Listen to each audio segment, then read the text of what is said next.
Hello les plant lovers! Aujourd'hui on se retrouve pour une vidéo spéciale. Tout savoir sur l'arrosage des plantes. C'est parti! En matière d'arrosage, il n'y a pas de solution miracle. Il y a plusieurs facteurs qui entrent en jeu comme l'espèce, la taille et le type du pot, la température, l'humidité ou encore la composition du sol. Une chose importante à savoir, c'est que l'on n'arrose pas à la même fréquence chaque plante car celles-ci ont une différente manière de stocker et de libérer l'eau.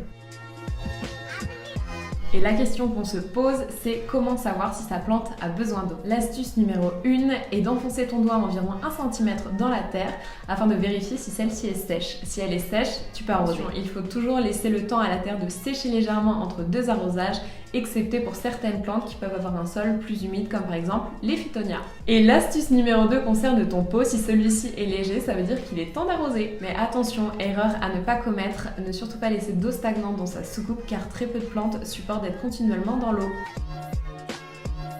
Maintenant, nous allons passer aux techniques d'arrosage. Il en existe 3. En premier, nous avons la méthode classique. Il suffit d'arroser uniformément sur le dessus du terreau et attendre que l'eau se draine jusqu'au fond du pot. En deuxième, nous avons la méthode du bassinage. Il s'agit tout simplement d'immerger la moitié de son pot dans l'eau comme dans un bain. L'eau va s'infiltrer par les trous d'évacuation du pot et va remonter jusqu'à la motte. C'est ce qui s'appelle le phénomène de capillarité. Et en troisième, nous avons la méthode Oya. Ce seront vos meilleurs amis et ceux de vos plantes. Ils vous permettront tout simplement d'arroser vos plantes par capillarité au fur et à mesure de leurs besoins. Mais attention, on privilégie toujours l'eau à température ambiante pour ne pas créer un choc thermique pour la plante. Et maintenant, on vous explique comment reconnaître un excès d'arrosage. Et oui, il faut savoir qu'un sol saturé d'eau ne laissera plus passer l'oxygène et fera pourrir vos racines malheureusement. Mais quels sont les signes d'un excès d'arrosage ? Alors tout d'abord, on peut avoir les tiges qui ramollissent, ensuite l'apparition de taches brunes sur les feuilles qui vont se ramollir puis pourrir, et enfin la dernière étape, les feuilles qui tombent.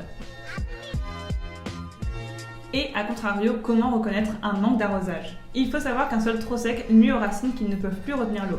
Et dis-moi comment on reconnaît un manque d'arrosage. Par une perte de rigidité, une plante qui s'affaisse ou les feuilles qui s'enroulent sur elles-mêmes.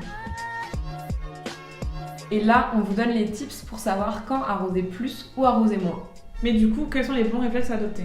Alors on arrose plus quand les températures sont hautes et quand la luminosité est très forte. Ensuite, on arrose plus en période de croissance active pour vos plantes, donc qui se situe de la fin mars jusqu'à la mi-octobre, donc fin du printemps jusqu'à la mi-automne. Et notre dernier tips pour savoir quand est-ce qu'il faut arroser plus sa plante, ça va être quand la plante va se sentir à l'étroit dans son pot.